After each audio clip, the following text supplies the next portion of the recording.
बहरहाल ये दो कैंप्स कायम हो जाती हैं और इनमें एक शदीद क्लैश और कॉन्फ्लिक्ट और तसादुम का माहौल कायम होता है हिंदुस्तान में। कि जो वेद को नहीं मानता या वेद की जी, अथॉरिटी को कबूल नहीं करता वो वो नास्तिक में नास्तिक शुमार होता था। कहलाता था। और उस तरफ से जो वेद को अथॉरिटी मानता था उसको आस्तिक कहलाता आस्तिक कहा जाता था।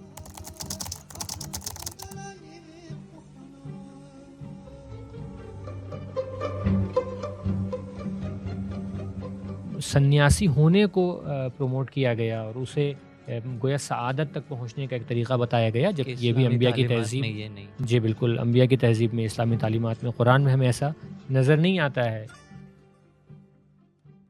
औज़ु बिल्लाहि मिनश शैतानिर रजीम बिस्मिल्लाहिर रहमानिर रहीम सलामुन अलैकुम व रहमतुल्लाहि व बरकातुहू। अल्हम्दुलिल्लाह, हमें आज फिर एक बार मौका मिल रहा है कि फ़िक्र वतन सीरीज़ का एक हिस्सा और एक गुफ्तगू को लेकर आपकी खिदमत में हाज़िर हूँ। ये वो सीरीज़ है जिसमें हम हिंदुस्तानी मुसलमान इस बात की कोशिश करते हैं कि अपने मुल्क और वतन से अपने राब्ते को बेहतर समझें, ताकि इस राब्ते को बेहतर समझ के अपने मुल्क में बेहतर तामीरी किरदार अदा कर सकें इंशाअल्लाह।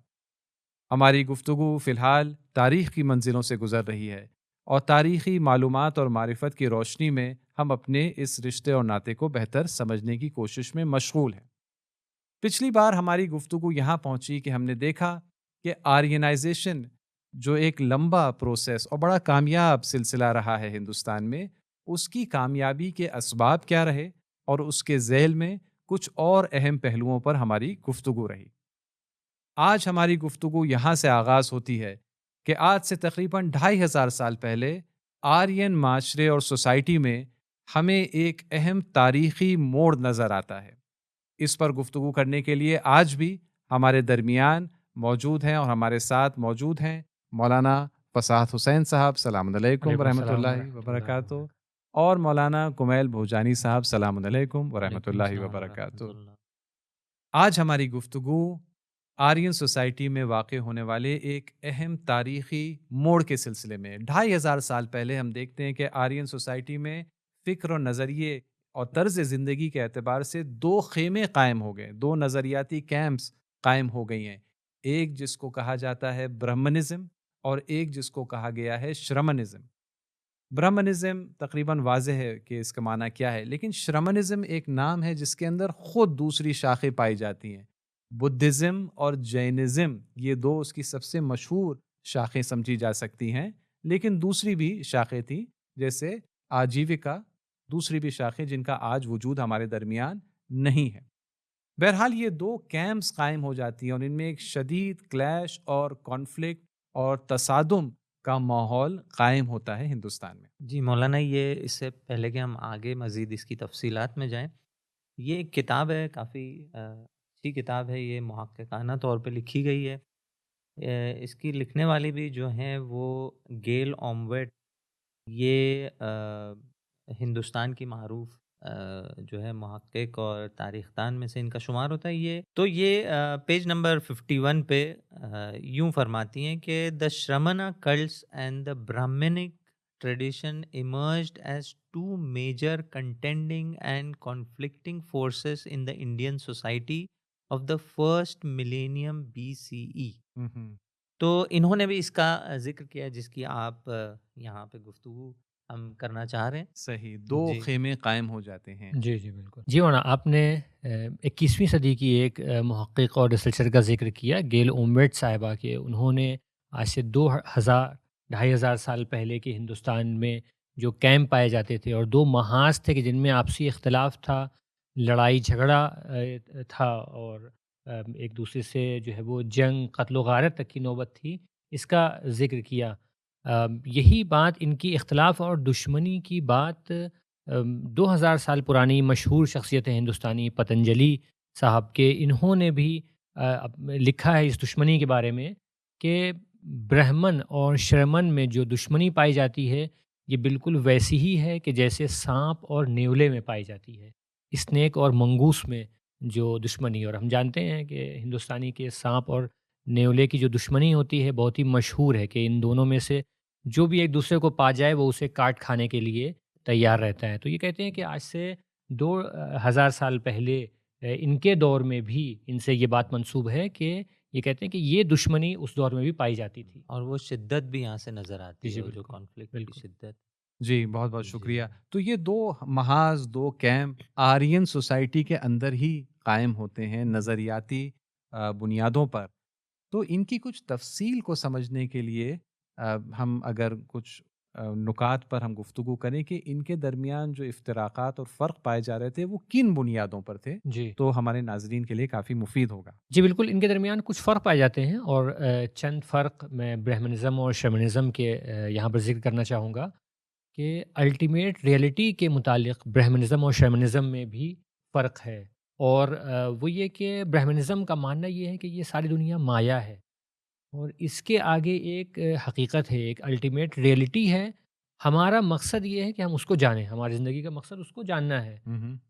लेकिन शमनिज़्म का कहना था कि नहीं, ऐसा नहीं है, बल्कि इसको पहचानना हमारी ज़िंदगी का मकसद नहीं है। ज़िंदगी के जो दुख दर्द हैं, जो मुश्किलात हैं, मसाइब हैं, मसाइल हैं, इनसे निजात पाना, इनसे छुटकारा पाना हमारा जो है वो असल हदफ और मकसद होना चाहिए। हुँ, हुँ। इसके अलावा इनके जो रसूमात थी, मज़हबी रसूमात, उसमें क़ुरबानियों का बहुत किरदार है, किसमें? सैक्रिफ़ाइसेस का बहुत किरदार है, ब्राह्मणिज़्म के ब्राह्मणिज़्म ब्राह्मणिज़्म में। में। जी, बिल्कुल, ब्राह्मणिज़्म में हुँ। क़ुरबानियों का, जानवरों की क़ुरबानी का एक अहम किरदार है कि जब भी कोई मज़हबी रसूमात को अंजाम देते हैं, अहम रसूमात को, तो उसमें जानवरों को क़ुरबान किया जाता है, जानवरों की क़ुरबानी दी जाती है। लेकिन शमनिज़्म में ऐसा नहीं है, वो जानवरों की क़ुरबानी, जानवरों को ज़िबह करने के जो है वो मुखालिफ थे। इसके अलावा कास्ट सिस्टम तो मशहूर है, बहरहाल ये कि जो ब्राह्मणिज़्म है उसमें कास्ट सिस्टम के ऊपर ज़ोर है, शमनिज़्म में उतनी ताकीद नहीं है, उतनी ज़्यादा अहमियत नहीं है कास्ट सिस्टम की। या मिसाल के तौर पे आप अगर कुछ और फ़र्क हम यहाँ पे जी। बयान करें, तो उसमें ये आ सकता है कि उमूमन ये जो पूरा ब्राह्मणिक जो जरियान है और ये ब्राह्मणिज़्म है, इसका जो मेन सपोर्ट आ रहा है, मेन हिमायत आ रही है, वो जो इन 2 तबकों से है, ब्राह्मण और क्षत्रिय। इन 2 तबकों के अंदर इसकी ज़्यादा हिमायत पाई जाती है। उस तरफ आप देख लें शमनिज़्म के अंदर, वहाँ पे क्षत्रिय और वैश्य, ये 2 तबके जो हैं ये ज़्यादा हामी नज़र आते हैं अच्छा, यानी हमको। क्षत्रिय दोनों तरफ हम जी, देख जी, लेते क्षत्रिय हैं। दोनों तरफ। ऐसा भी तारीख़ में हमको मिलता है कि एक ही क्षत्रिय राजा जो है वो ब्राह्मणिज़्म की भी हिमायत करता हुआ नज़र आ रहा है और शमनिज़्म की भी हिमायत करता हुआ। तो ये एक सही। सपोर्ट बेस जो है उसके हवाले से भी एक हमें फ़र्क यहाँ पर नज़र आता है। और फिर ब्राह्मणिज़्म में आप देखें कि वो महवरी किताब का तसव्वुर है, टेक्सचुअल अथॉरिटी आप कह लें उसको, इसका तसव्वुर है। वेद को एक अहम अथॉरिटी माना जाता है, लेकिन आप शमनिज़्म के अंदर हुँ, हुँ। कोई ऐसी किताब का या कोई ऐसी टेक्सचुअल अथॉरिटी का तसव्वुर हमको नहीं नज़र आता। सही। या आप उस तरफ से जो है ये वही है अ, जिसको जो जी। आस्तिक और नास्तिक भी जी, जी, कहा जी। जाता यानी है। बिल्कुल, बिल्कुल। आजकल जो आस्तिक और नास्तिक का तसव्वुर है उसमें ये है कि नास्तिक वो है जो मुल्हिद है, जो खुदा को खुदा नहीं को नहीं नहीं मानता। मानता है। लेकिन उस ज़माने में जो आस्तिक और नास्तिक का तसव्वुर था, ये अच्छा नुक्ता यहाँ पर है कि जो वेद को नहीं मानता या वेद जी, की अथॉरिटी को कबूल नहीं करता, वो वो नास्तिक में शुमार नास्तिक कहलाया होता था। जाता था। और उस तरफ से जो वेद को अथॉरिटी मानता था, उसको आस्तिक थे। आस्तिक कहा जाता था। तो ये जी, एक नुक्ता, अहम नुक्ता है। और फिर उस तरफ से आप देखें इल्म की रसाई के हवाले से ब्राह्मणिज़्म में महदूदियतें हैं। सिर्फ़ शुरू में जो है सिर्फ़ और सिर्फ़ ब्राह्मणों को इजाज़त थी कि वो इल्म को हासिल करें। वो इल्म हासिल करने की इजाज़त उनको थी। लेकिन आप इधर शमनिज़्म में आ जाएँ तो ऐसी कोई क़ैद नहीं है, आज़ाद है, जो चाहे वो जा सकता है। लोअर और कास्ट के लोग भी आते थे और आते थे, तालीमात को हासिल मोनास्ट्रीज़ करते थी, थे। वहाँ पे हर एक को एक्सेस दिया जाता था। तो ये कुछ और अहम फ़र्क है इन दोनों मकतब के अंदर जी। जो बयान किए जा सकते हैं। जी। जी, जी, शुक्रिया। यानी 5-6 नुकात बयान कर दिए, मैं भी उसमें कुछ इज़ाफ़ा कर लूँ कि जी। वाक़ईन मुख़्तलिफ़ एतबार से जी, फ़र्क है ये दोनों ख़ेमों में। जी। मिसाल के तौर पर अभी आपने इल्म तक रसाई की बात की। उसी बिल्कुल। सिलसिले में अगर ज़बान के इस्तेमाल को हम देखें, तो ब्राह्मणिकल मकतब में,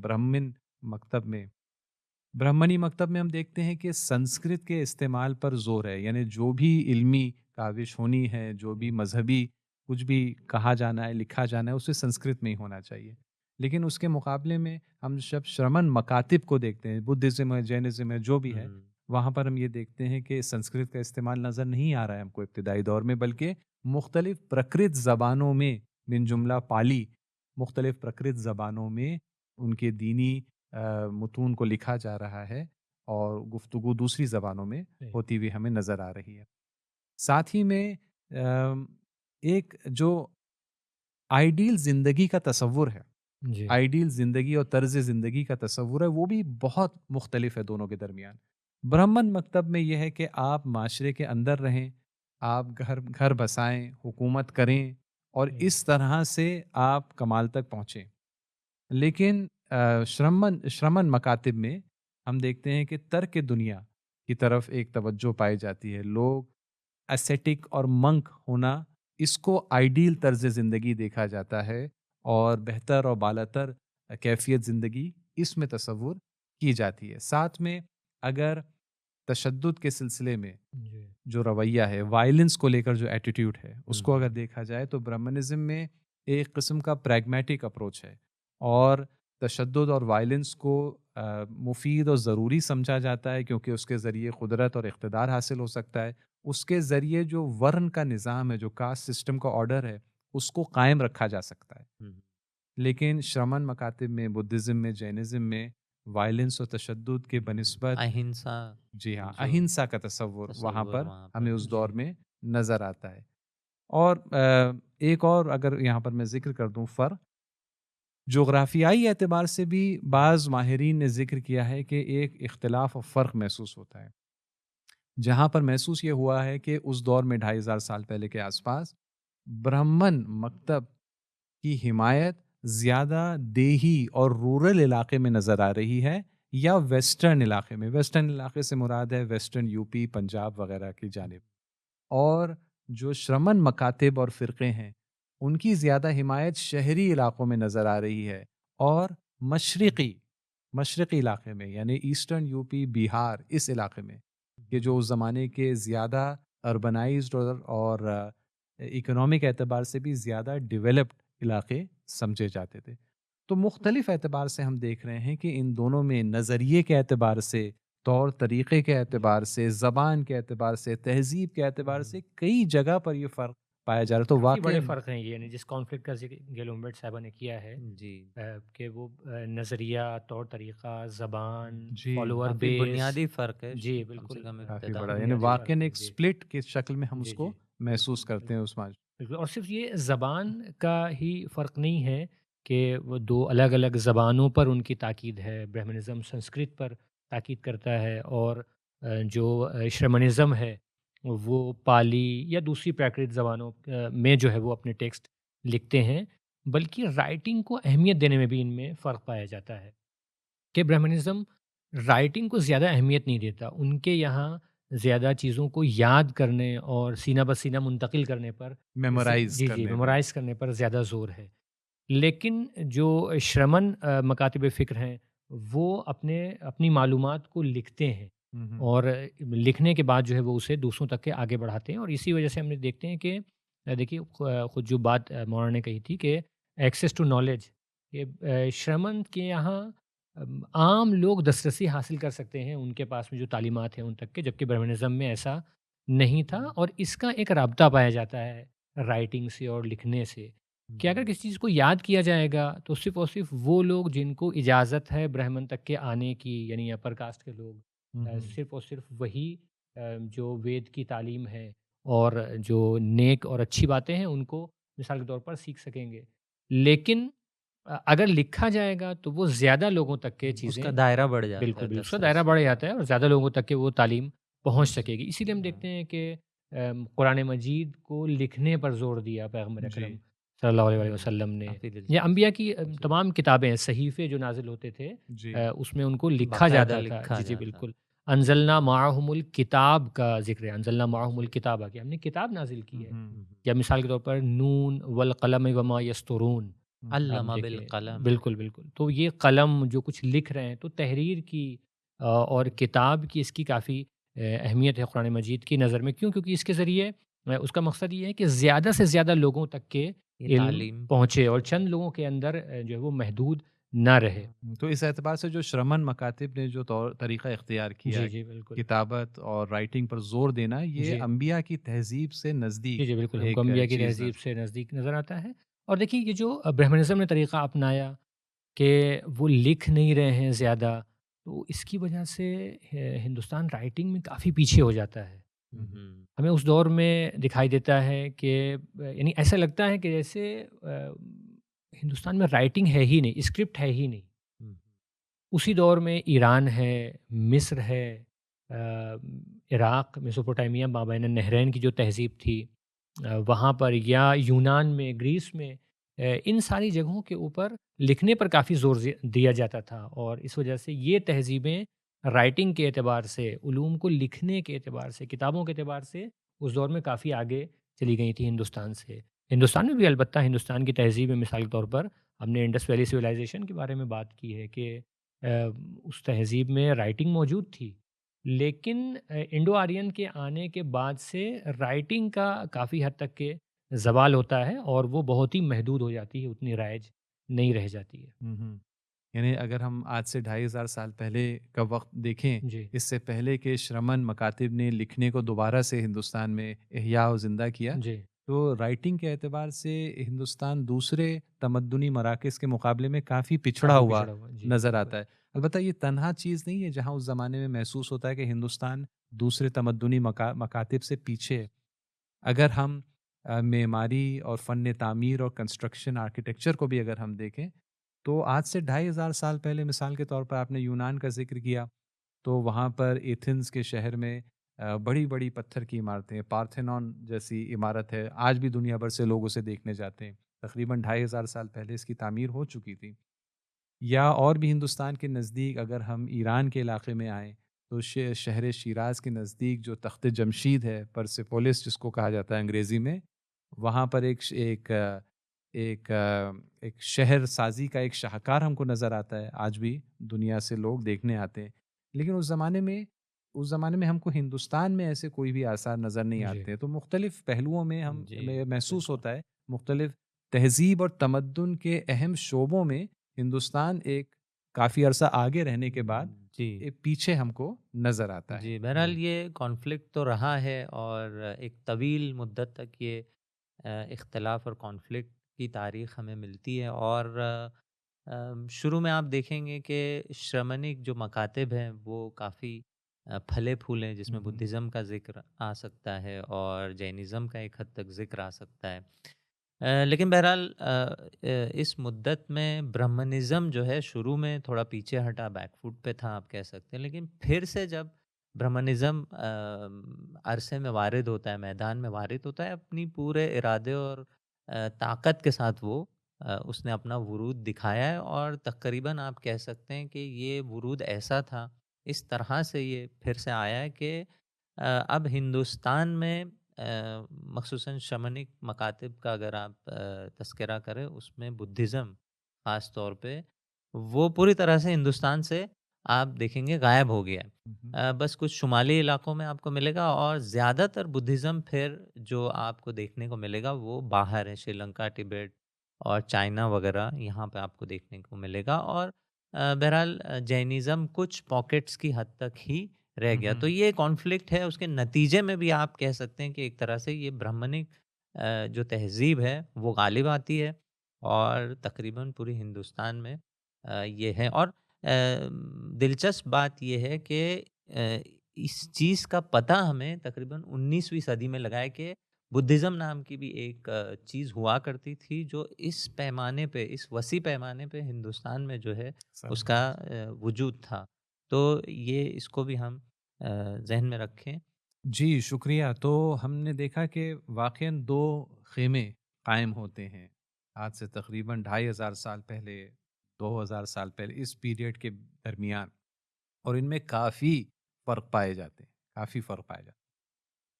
और इनमें एक शदीद तक़ाबुल, मुक़ाबला और कॉन्फ्लिक्ट की फ़ज़ा कायम होती है। और जैसे मौलाना ने अभी बताया कि इसका नतीजा ये होता है कि जो ब्राह्मण ख़ेमा है, ब्राह्मणी ख़ेमा है, उसे जीत हासिल होती है। और जो श्रमण खेमा है जिसके अंदर मुख्तलिफ शाखें हैं, बुद्धिज़्म उसकी शायद सबसे मारूफ मशहूर उसकी शाख है, उसे शिकस्त से दो चार होना होता है। तो बिल्कुल। ज़ाहिर सी बात है कि हर एक के जहन में ये सवाल उठेगा फिर कि ब्राह्मणियत की इस जीत के और बुद्धिज़्म और दूसरे शमन मकातिब की इस हार के असबाब क्या थे? और यकीनन इस पर अगर हम गुफ्तगू करेंगे तो हमारे लिए और नाज़रीन के लिए काफ़ी बिल्कुल, मुफ़ीद बिल्कुल। साबित होगी। जी बिल्कुल, शमनिज़्म को हार नसीब होती है, उन्हें शिकस्त मिलती है और ब्राह्मणियत को कामयाबी मिलती है। और जैसा कि हमने आर्यनाइजेशन में देखा था कि आर्यन जो इंडो आर्यंस थे, उनको बाज़ वजूहात की बुनियाद बुनियाद पर कामयाबी मिली थी, यानी बाज़ ख़ुसूसियतें उनमें थी कि जिसने उनको कामयाबी दिलाई। दूसरी तरफ आर्यनाइज़ होने वालों में बाज़ ख़ुसूसियतें थीं, कह लें कि बाज़ कमियाँ थीं कि जिसकी वजह से उनको जो है वो शिकस्त मिलती है। इसी तरह से हम देखते हैं कि ब्राह्मणिज़्म और श्रमणिज़्म में भी यही सूरत हाल पेश आती है कि कुछ ऐसे काम हैं कि जो ब्राह्मणिज़्म ने अंजाम दिए, ब्राह्मणी ताकत ने अंजाम दिए, और कुछ ऐसे ख़ुसूसियतें हैं कि जो श्रमण्स के यहाँ पाई जाती हैं। ब्राह्मणी जो तरफ से, इस महाज की तरफ से, ब्राह्मण महाज की तरफ से जो काम अंजाम दिया जाता है, वो भी वैसे ही जैसे हमने आर्यनाइजेशन में गुफ्तगू की थी, एक एब्ज़ॉर्प्शन की। कि ये इनके पास में अपने कुछ खुदा हैं, इंद्रा है, वायु है और दूसरे इस तरह के खुदा हैं। ये लेकिन जब भी कहीं पर जाते हैं तो किसी नई, जहाँ पर इंडिया में आने के बाद किसी नई सोसाइटी में जाते हैं, तो ये नहीं कहते हैं कि आप इन्हीं खुदाओं को मानें। उनके जो खुदा हैं, उनको अपना लेते हैं और कहते हैं कि ये खुदा गोया हमारे ही खुदा के अवतार हैं। ये हम दोनों कोई अलग नहीं, ये हमारे ही खुदा के अवतार हैं।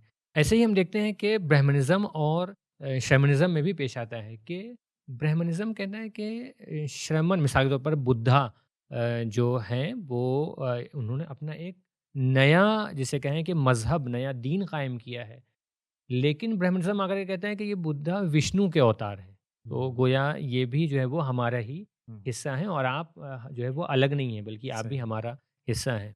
और इसी तरह से मिसाल के तौर पर शमनिज़्म में सन्यास का एक तसव्वुर था कि लोग मंक्स बन जाते थे, आम ज़िंदगी को छोड़ देते थे और छोड़ने के बाद ख़ास जो है वो गुफ़ाओं में चले जा रहे हैं, ख़ास जगहों पर रह रहे हैं, मोनेस्ट्रीज़ में रह रहे हैं और वहाँ पर तर्क दुनिया करके वो सिर्फ़ अखलाक़ी बातें लोगों तक के पहुँचा रहे हैं, या आपस में उनके डिबेट चल रहे हैं फ़लसफ़ी अक़ली सवालात पर और मौज़ूआत पर।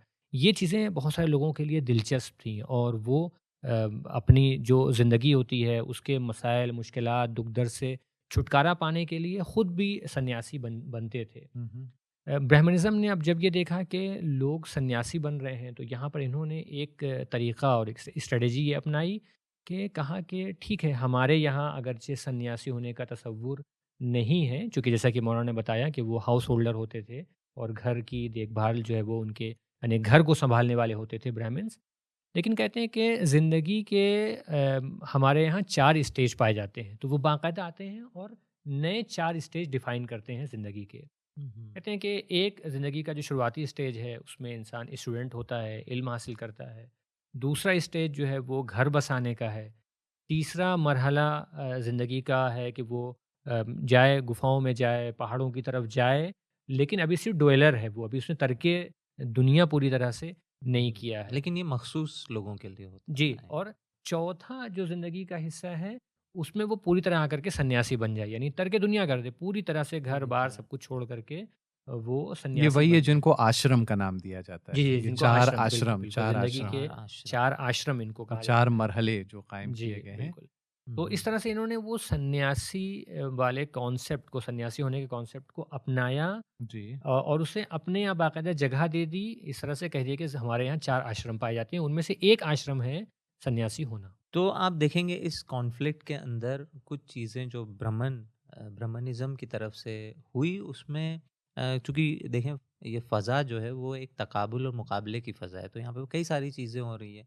ब्राह्मणिज़्म की तरफ से कुछ लिटरेचर ईजाद किया गया, कुछ लिखना शुरू हुआ। किताबें ये लिखी वो गईं। ज़माना है कि अब यहाँ पे लिखने का जी। रिवाज जो है वो शुरू होता है और मुख्तलिफ तरह तरह के लिटरेचर हमको यहाँ पर मिलते हैं।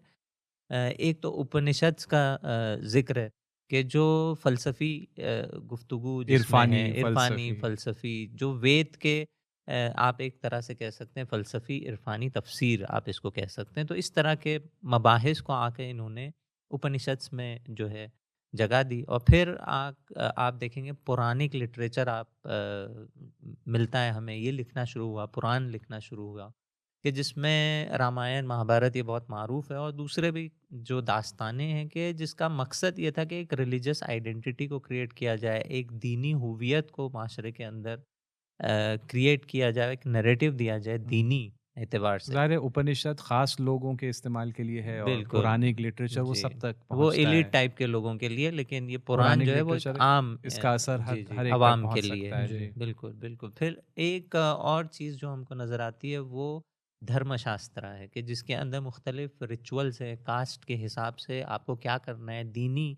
आपके अहकाम क्या होंगे, मुख्तलिफ रिचुअल्स और कुर्बानियाँ और ये तमाम चीज़ों का जो ज़िक्र है वो धर्मशास्त्र के अंदर है। तो ये एक पूरा पैकेज भी इसी दौरान का है, इसी तकाबुल की जो मुकाबले की फ़ज़ा है, जी। उसमें ये चीज़ भी ईजाद होती है ब्राह्मणिज़्म की तरफ से। सही, बिल्कुल, जी। बिल्कुल। और देखिए लिटरेचर वगैरह लिखने के साथ-साथ वॉयलेंस का भी एक किरदार रहता है कि बाकायदा वॉयलेंस ये करते तशद्दुद करते हैं। मिसाल के तौर पर कई सारे हिस्टोरियन हैं जिन्होंने इस बात को लिखा है कि ब्राह्मणों ने उनको जब भी वो पावर में आए हैं, जब भी उनको ताकत मिली है, तो उन्होंने उस वक़्त श्रमन्स के जो मोनास्ट्रीज़ थीं, उनकी जो राहिबों की इबादत गाहें होती हैं और इकामतगाह होती थी, ठहरने की जगह होती थी, हुँ, उसको पूरी तरह से जो है मिस्मार किया है, पूरी तरह से ढाया है, उसे ख़त्म करने के लिए। मिसाल के तौर पर उपिंदर सिंह एक जो है वो प्रोफ़ेसर हैं और ये यूनिवर्सिटी ऑफ दिल्ली के हिस्ट्री डिपार्टमेंट की हेड रह चुकी हैं। इनकी किताब है political violence in ancient India. हुँ, हुँ, इसके पेज नंबर 173 पर लिखती हैं कि यहाँ ये बात कर रही हैं कि तकरीबन 84,000 स्तूपाज़ हैं और मोनेस्ट्रीज़ हैं कि जिनको पुष्यमित्रा नाम का जो ब्राह्मण किंग था ये इनको ढाता है, इनको मुनहदिम करता है, इनको डिस्ट्रॉय करता है। डिस्ट्रॉय करने की जो वो यहाँ से इस तरह से बयान करती हैं कि the king then destroyed the monasteries and killed all the monks. Later, he offered a reward of 100 gold coins for anyone who brought the head of a Buddhist monk to him. Hmm, hmm, 84,000 monasteries को ख़त्म करता है।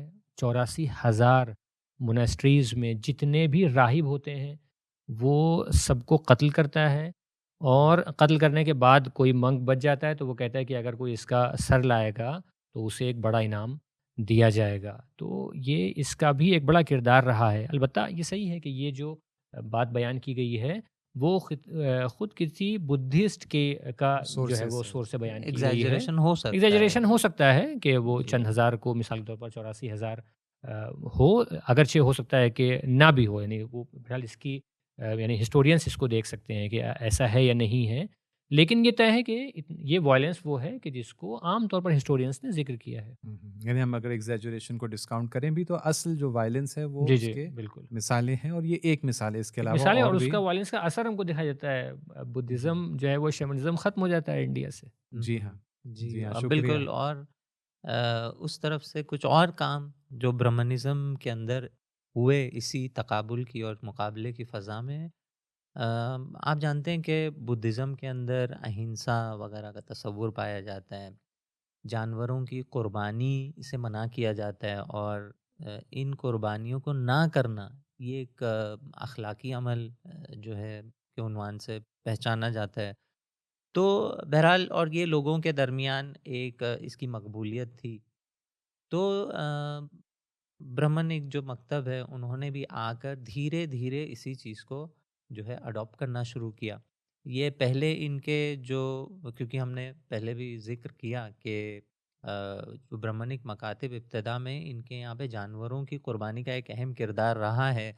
अश्वमेध वगैरह जिसमें घोड़े को जो है कुर्बान किया जाता था और बाकायदा ऋग्वेदा वगैरह में इसका तफसीली तस्करा भी हमें मिलता है। यानी एक-एक यज्ञ जी। में सैकड़ों की तादाद में जानवर हत्ता कुर्बान जी, करने का बिल्कुल। ज़िक्र हमें जी, मिलता जी। है। जितना कुर्बान करना बड़ा वो यज्ञ उस एतबार से हाँ, कुर्बानियाँ भी और उस कुर्बान जी। करना, उसके गोश्त का खाया जाना, ये पुरानी उनकी किताबों बिल्कुल, में और हमें एक अहम फरावान से इसका किरदार जी, रहा है, लेकिन इबादत जब में। बुद्धिज़्म की फ़ज़ा में जब ये आ जाता है, ये श्रमणिक फ़ज़ा के अंदर, ये तकाबुल की फ़ज़ा में, तो यहाँ पे इन्होंने एक थोड़ा-सा इसमें चेंज हमें नज़र आता है, तब्दीली नज़र आती है। और इस तब्दीली को अगर आप देखेंगे, तो वो इस तरह से जो है अब इसको तब्दील किया गया कि जानवरों की कुर्बानी जो है धीरे-धीरे इनके जो मरासिम और यज्ञ वगैरह थे, उससे हज़फ़ हो गई। ना सिर्फ़ ये कि हज़फ़ हो गई, अब इन जानवरों को मख़सूसन गाय, इसको मुक़द्दस भी तलक़्क़ी किया जाने लगा। इसको जो है एक खुदा की शक्ल इन्होंने दी, और इसी हवाले से डॉक्टर अम्बेडकर ने अपनी किताब में काफ़ी एक दिलचस्प चीज़ को यहाँ पर कहा है।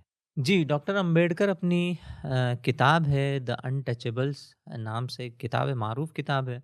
उसमें कहते हैं कि that being the case the Brahmins could do nothing to improve their position against the Buddhist except by giving up the yajna as a form of worship and the sacrifice of the cow. तो यहाँ पे देखिए वो तकाबुल की फ़ज़ा हमें नज़र आ रही है, और किस तरह से इन्होंने फिर वो जानवरों की कुर्बानी को जो है तर्क कर दिया, इसका तस्करा हमें नज़र आता है। और फिर डॉक्टर अंबेडकर साहब की जो नज़र है इस एतबार से कि क्यों ये ब्राह्मण्स बाद में वेजिटेरियन हुए, तो इसकी वजह भी वो कहीं न कहीं इसी को मानते हैं कि इस तकाबुल की फ़ज़ा में वो नहीं चाह रहे थे कि वो जो एतबार इनका जा चुका था, क्योंकि अहिंसा और ये सारी चीज़ें, इन तालीमात को फ़रोग़ दिया जा चुका था, ये राइज हो चुकी थी, और इसके मुकाबिल में जो एतबार का कम होना था, ये बहुत सख्त था, और इसको पलटाने के लिए कहीं न कहीं इन्होंने जाके फिर वेजिटेरियन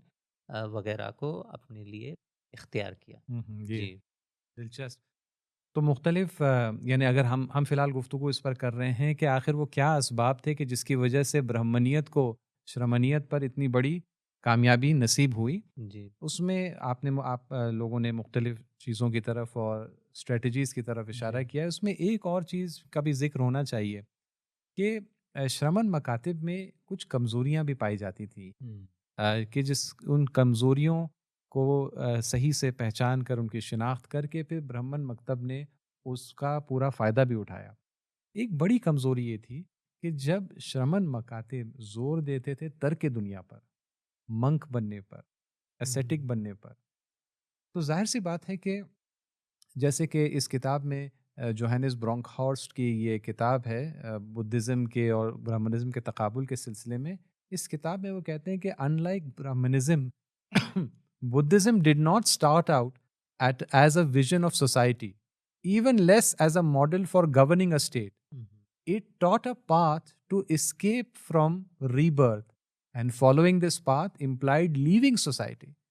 तो एक मकतब जिसकी सारी तालीम इस पर है कि आप किस तरह से माशरे को तर्क कर दें, जी। अनसोशल होने के जी, ऊपर वो ताक़ीद फिर है। माशरे में असरअंदाज होना और हुँ। माशरे के जो ताकतवर लोग हैं उनकी हिदायत करने की उनको क़ुव्वत और मशवरा सलाहियत देना और ये सारी सलाहियत उनमें उसमें कम कम हो हो जाएगी। जाती है। और जी। ब्राह्मणों को ये कमज़ोरी का, और ब्राह्मणी मकतब के जो अफ़राद थे उनको इस कमज़ोरी का एहसास था, और हुँ, हुँ। उन्होंने फिर क्षत्रिय हज़रात और जो हुक्मरान अफ़राद थे उनकी पुश्त पनाही, उनको मशवरा देना, उनको उनके जो इलाज की ज़रूरतें थी या उनको मुख्तलिफ़ जो उनके सितारे शनासी की ज़रूरतें थी वग़ैरह वग़ैरह, या इंतज़ामिया और एडमिनिस्ट्रेशन में जो मुख्तलिफ़ क़िस्म की उन्हें लोगों की ज़रूरत थी, इन ज़रूरत को पहले से भी ज़्यादा बढ़कर पूरा करना शुरू किया। तो यानी अब वो इन सारी फ़ील्ड्स में खुद अपना किरदार नहीं अदा कर रहे हैं, जी, हुँ। बल्कि क्षत्रियों की वो मदद कर रहे हैं। मदद कर रहे हैं और देख रहे हैं कि ये क़ुव्वतें ब्राह्मण माफ़ कीजिएगा श्रमण मकातिब में कम हैं, कम क्योंकि है, उन्हीं सही। ने जो तर्ज़ ज़िंदगी और जो उन्हीं ने सआदत और कामयाबी का तरीक़ा इख्तियार किया तो है। इसके नतीजे में वो हिमायत और पैट्रनेज भी उस पे वो असर पड़ा। जी, क्षत्रिय अपनी तरफ क्षत्रिय पैट्रनेज को और उनकी हिमायत को खींचने में ब्राह्मणी मकातिब के लोग ज़्यादा ज़्यादा कामयाब कामयाब हुए। रहे। अच्छा, यहाँ जो अभी अब तक हमारी गुफ्तगू रही है ज़्यादातर उन स्ट्रैटेजीज़ के बारे में है जो ब्राह्मणी मकतब के अफराद ने और इस मकतब ने इख्तियार की इस जीत को हासिल करने में। लेकिन हमें इस गुफ्तगू में गाफिल नहीं रहना चाहिए कि बाज़ ऐसे तौर तरीक़े थे जो श्रमण मकातिब के लोगों ने इख्तियार भी किए, कि जिसका खुद किरदार था और जिनका खुद असर था उनकी शिकस्त में। जैसे हम पहले की गुफ्तगू में देख चुके हैं कि गैर आर्यन कौमों के बाज़ तौर तरीक़े थे कि जिसकी वजह से वो आर्यनाइजेशन का शिकार होते थे। उसी तरह से हम यहाँ देख सकते हैं कि श्रमण मकातिब के कुछ तौर तरीक़े थे कि जिसके नतीजे में वो शिकस्त के और नज़दीक बढ़ते जा रहे थे। मैं उनमें से चंद का अगर ज़िक्र करूँ तो हम देखते हैं कि इब्तिदाई दौर में श्रमण मकातिब ज़ोर दे रहे हैं प्रकृत ज़बानों के इस्तेमाल पर, लेकिन कुछ अरसे के बाद हमें नज़र आता है कि ये भी ब्राह्मणी मकतब की तरह ये भी संस्कृत ज़बान में अपनी गुफ्तगू कर रहे हैं, अपनी दीनी बातों को लिख रहे हैं और डिबेट कर रहे हैं वगैरह। ये एक तब्दीली है।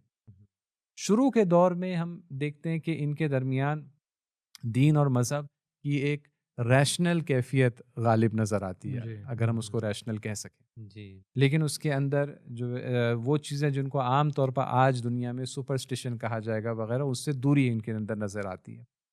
लेकिन कुछ अरसे के बाद हम देखते हैं कि महायान बुद्धिज़्म नाम का एक तसव्वुर पैदा होता है, बल्कि हिंदुस्तान में आम होता है कि जिसके अंदर मूर्ति पूजा उसका एक अहम उन्सुर है। ये वही ज़माना है कि जब ब्राह्मणी मकतब में भी मूर्ति पूजा उभर रही है और तेज़ी से फैल रही है। हम देखते हैं उसी ज़माने में तकरीबन ब्राह्मण मकतब के साथ साथ बुद्धिज़्म के अंदर महायान बुद्धिज़्म, जिसके अंदर मूर्ति पूजा पर जोर है, वो भी सामने यहाँ पर हमें उभरता हुआ नज़र आता है। जी बिल्कुल। और इसके साथ साथ वज्रयान बुद्धिज़्म की भी बुनियाद यहाँ पर पड़ती है। जैसे कि हम जानते हैं कि बुद्धिज़्म जो बात करता था, शैमनिज़्म में जो बात होती थी वो ज़्यादा अखलाकी बातों पर, ऐसी बातें जो प्रैक्टिकल हैं, जिनको आम लोग समझ सकते हैं। लेकिन फिर ये ब्राह्मणों को देख करके, ब्राह्मणिज़्म को देख करके खुद भी जादू टोने और तांत्रिक की तरफ जाते हैं, और इस वजह से यहाँ पर वज्रयान बुद्धिज़्म यहाँ से शुरू होता है। सही, और ऐसा महसूस होता है कि ये बहुत सारी जो अपने अंदर उन्हीं ने तब्दीलियाँ जी। लाए वो, और पुराने अपने तौर तरीक़ों को बुद्धिज़्म ने ख़ास तौर पर छोड़ा। महसूस होता है कि ये उन्हीं ने किसी अपनी मुकम्मल शिकस्त को टालने के लिए किया, और किसी तरह से हुक्मरान तबके की हिमायत को हासिल करने के लिए अपने अंदर ये तब्दीलियाँ, चाहे वो ज़बान की तब्दीली हो, मूर्ति पूजा हो, और चाहे वो जादू वगैरह और तंत्र वगैरह की जानिब कदम बढ़ाने का सिलसिला हो। लेकिन जैसे कि हम देखते हैं कि उसमें उन्हें कामयाबी हासिल नहीं हुई, और हम लोग देखते हैं कि आखिरकार एक लंबा पीरियड रहा, यानी डिक्लाइन उनकी हुई। आखिर डिक्लाइन हुई, और बुद्धिज़्म ख़ास तौर पर तो उसका ख़ात्मा और सफाया हो जाता है हिंदुस्तान से। अलबत्ता ये भी जहन में रहे कि बुद्धिज़्म हिंदुस्तान में बड़े पैमाने पर जो है रहा है, और उसमें हुकूमतों का, मख़सूसन सम्राट अशोक जैसे जो हाकिम थे, और ये मारूफ़ नाम है हमारे हिंदुस्तान में, अलबत्ता जिसकी शोहरत 19वीं सदी के बाद हुई है, जैसे कि अर्ज़ हुआ। और सम्राट अशोक ने बाकायदा हुकूमती सतह पर बुद्धिज़्म को फैलाने में जो है मुख्तलिफ़ काम किए हैं। मुख्तलिफ़ मुबल्लिगीन को भेजना, ना सिर्फ हिंदुस्तान की सतह, बल्कि आप देखेंगे श्रीलंका, तिब्बत, चाइना वगैरह बाकायदा मुबल्लिग भेजे जाते थे।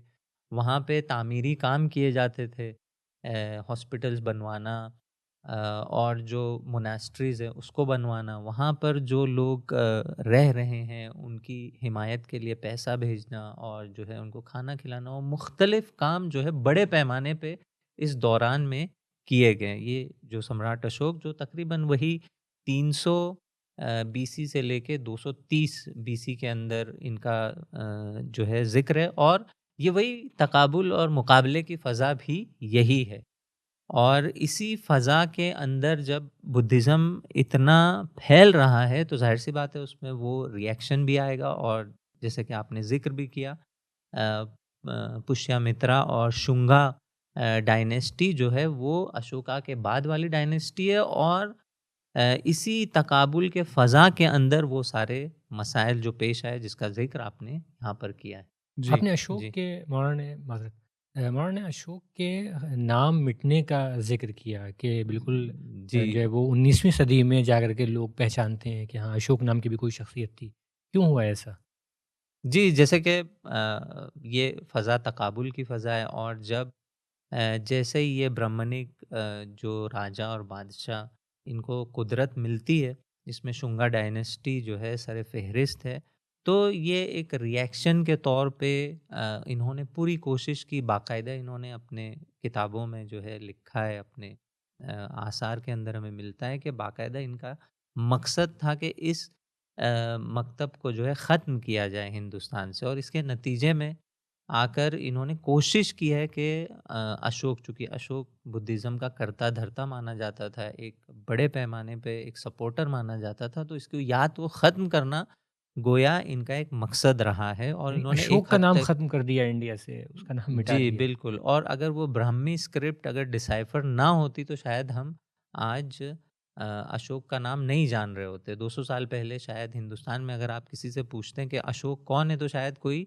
जवाब नहीं दे पाता। तो ये भी रहा ये है। जी। अशोक का जो ज़िक्र आपने किया अहम है, क्योंकि अशोक की तालीमात में और कोशिशों में ये है कि धर्म धम्म को फ़रोग़ जी, दिया जाए। जी, जी। जी। और उन्हीं ने इस सिलसिले में जो उनके आसार बचे हैं, अशोक के जो आसार बचे, उसमें धम्म से मुराद है अच्छे अखलाकी अमाल को अंजाम देना, हुँ। नेकी। तो धर्म का तसव्वुर तकरीबन इसी ज़माने में बुद्धिज़्म की तरफ से जी हाँ, जो पेश तो किया उसकी गया है। वजह से जी। धर्म का तसव्वुर, धर्म का नाम, धर्म का कॉन्सेप्ट, इसकी अहमियत हिंदुस्तान में बहुत बढ़ जाती है। और अशोक की तालीमात में धर्म से मुराद है वो चीज़ें जो आज तौर पर दुनिया भर में आम तौर पे इनको अच्छाई की मिसाल समझा जाएगा। लोगों से नेकी से पेश आना, मोहब्बत से पेश आना, और वादा खिलाफ़ी ना करना, कमज़ोरों का ख़्याल रखना, वग़ैरह-वग़ैरह, ये चीज़ें उन्हीं ने फ़रोग़ दी।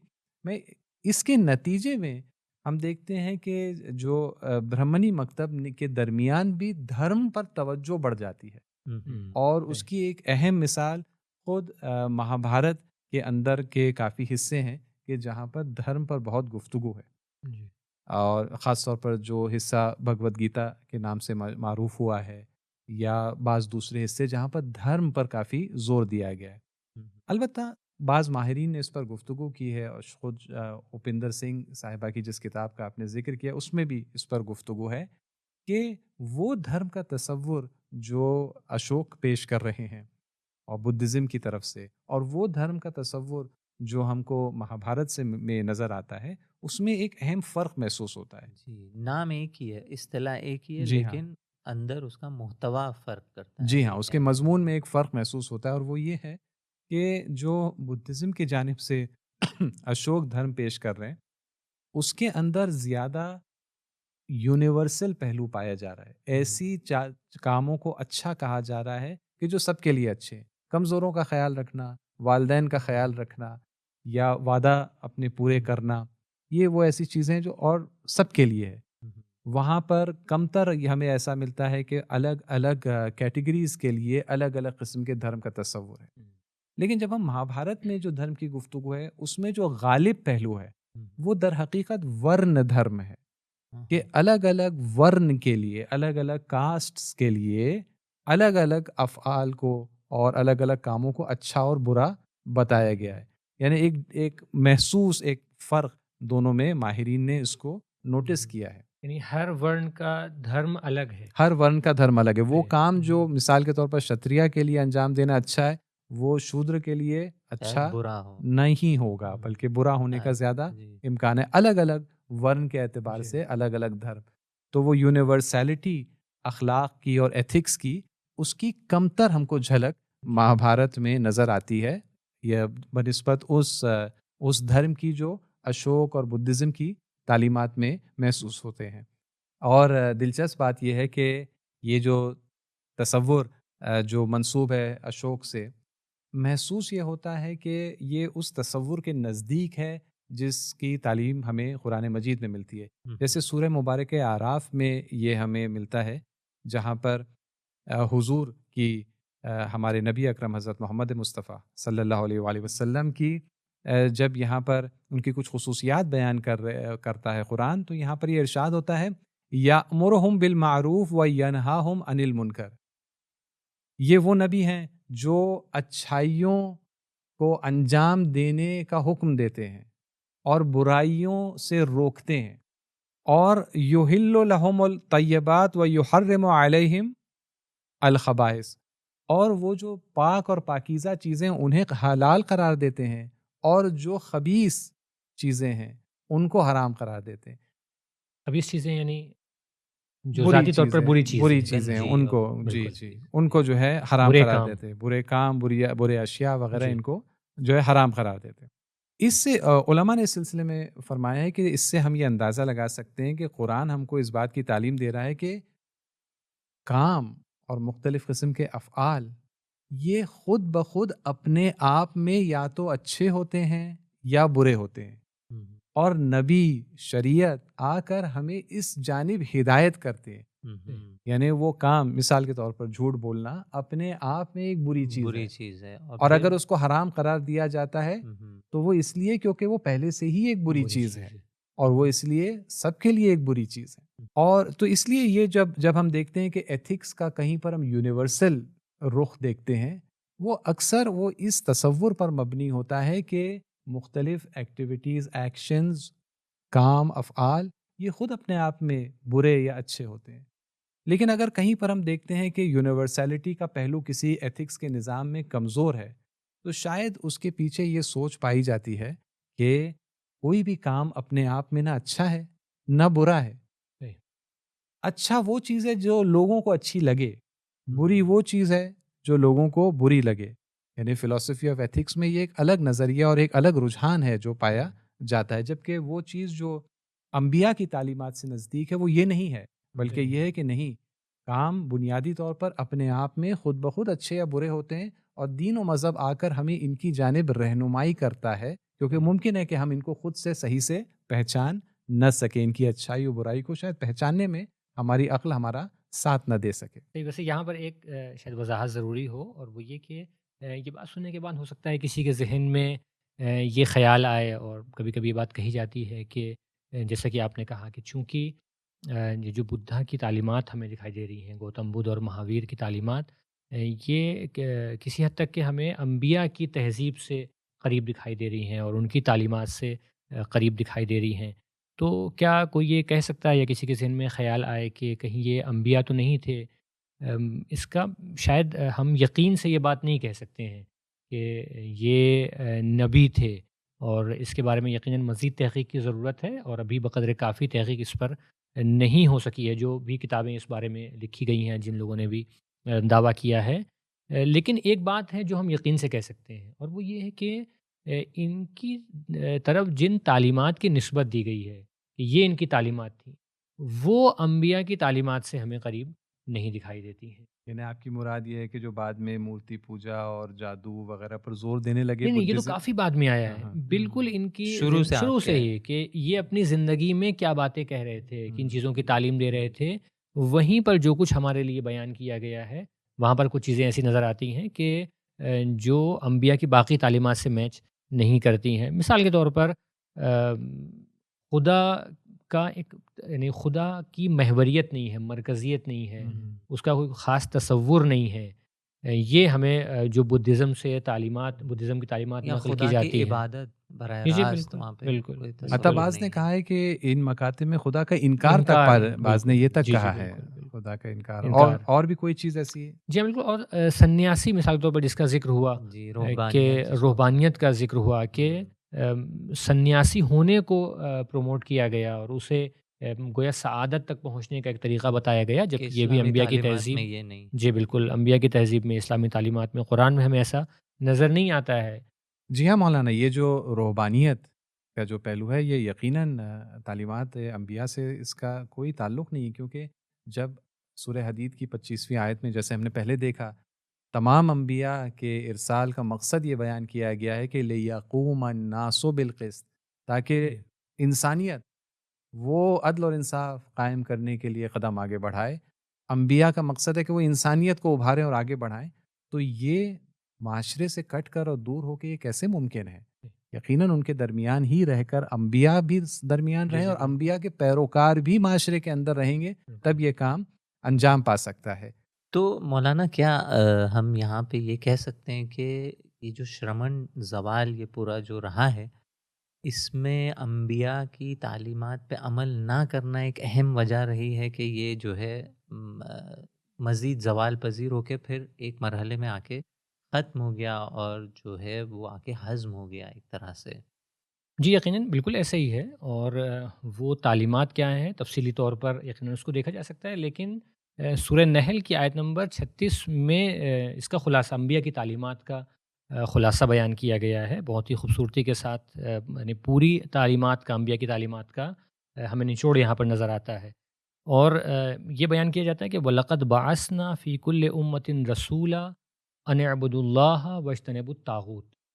कि खुदावंद आलम फरमा रहा है कि हमने हर उम्मत में, हर माशरे में हमने रसूल भेजे और उनकी तालीमात के 2 पिलर हैं, 2 अहम उन्सुर हैं उनकी तालीमात के।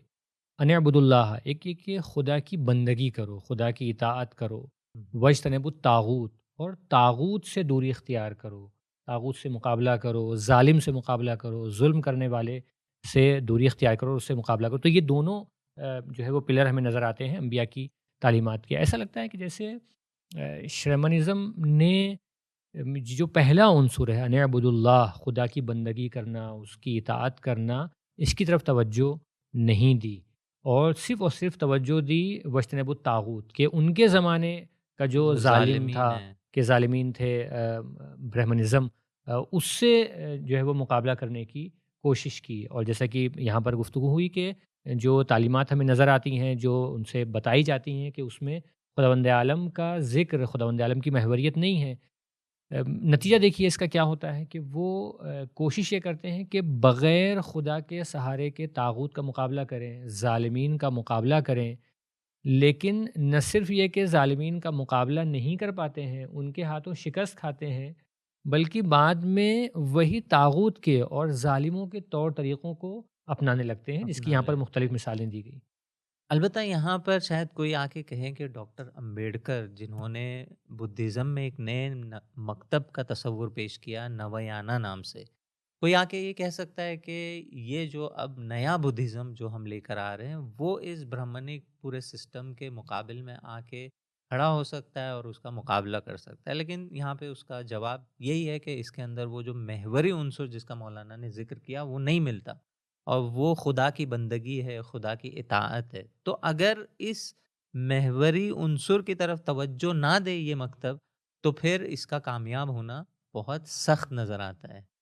जी, बिल्कुल मौलाना, कोई भी ऐसा मकतब कि जिसके अंदर ये अम्बिया की तालीमात के दोनों पिलर और उन्सुर नहीं पाए जाते, खुदा की बंदगी और तागूत और जालिम से मुकाबला, इसकी कामयाबी और जीत की उम्मीद नहीं कर सकते। खुदावंद मुताल ने कुरान मजीद में बड़े वाज़ेह अंदाज से इसको बयान कर दिया है। सूरह मुबारक मुजादिला में ये इरशाद हुआ है, कतबल्लाहु लअग़लिबन्न अना व रुसुली। खुदा ने ये लिख दिया है, ये मुकर्रर फरमा दिया है कि गलबा खुदा को और खुदा के अंबिया को हासिल होगा शायद वो देर से हासिल हो, लेकिन होना खुदा और और अंबिया अंबिया। को ही ये गलबा हासिल होना है। जी, इन्नल्लाह कवियुन अजीज। तो अंबिया के पैरोकारों को भी अगर उन्हें गलबा हासिल करना है तो उन्हें अंबिया की तालीमात पर चलते हुए ही ये कामयाबी और ये नुसरत हासिल होगी। और इसीलिए दूसरे मकातिब से हम कोई ख़ास इस कामयाबी और गलबे की उम्मीद की तवक्को हम नहीं रख सकते। ये अंबिया के पैरोकार हैं कि जिनको उन तालीमात को सही से समझना है और उसको ज़माने के एतबार से उसको नई शक्ल देकर आगे बढ़ना है और कामयाबियाँ हासिल इंशाअल्लाह। करना है, न सिर्फ अपने लिए बल्कि पूरी इंसानियत के लिए। बिल्कुल। मेरे ख़्याल में अब इस गुफ्तगू को हम यहीं पर रोकते हैं, ख़त्म करते हैं इंशाअल्लाह। आज हमने इस गुफ्तगू में ब्राह्मणी मकतब की जीत पर गुफ्तगू की कि किस तरह से बुद्धिज़्म, जैनिज़्म और दूसरे जो श्रमण मकातिब रहे हैं उन पर गलबा हासिल किया हिंदुस्तान की तारीख़ जी। में, और इनके असबाब पर हमने गुफ्तगू की। और इंशाअल्लाह कि ये गुफ्तगू हमारे लिए और नाज़रीन के लिए मुफ़ीद रहेगी, न सिर्फ तारीख़ और माज़ी को समझने के लिए बल्कि मौजूदा और मुस्तकबिल के हालात में भी बेहतर किरदार अदा करने के लिए। और हमने देखा कि कामयाबी का राज दर हकीकत खुदा और खुदा के अंबिया की तालीमात की पैरवी में ही पाया जाता है। और उम्मीद है कि हमें इस किस्म की पैरवी करने की तौफीक नसीब होगी और इस तरह से हम अपने मुल्क को, अपने माशरे को और बल्कि पूरी दुनिया को पहले से ज़्यादा संवारने में बेहतर से बेहतर किरदार अदा कर सकेंगे इंशाअल्लाह। वस्सलामु अलैकुम व रहमतुल्लाहि व बरकातहू। अल्लाहुम्मा अज्जिल वलियकल फरज।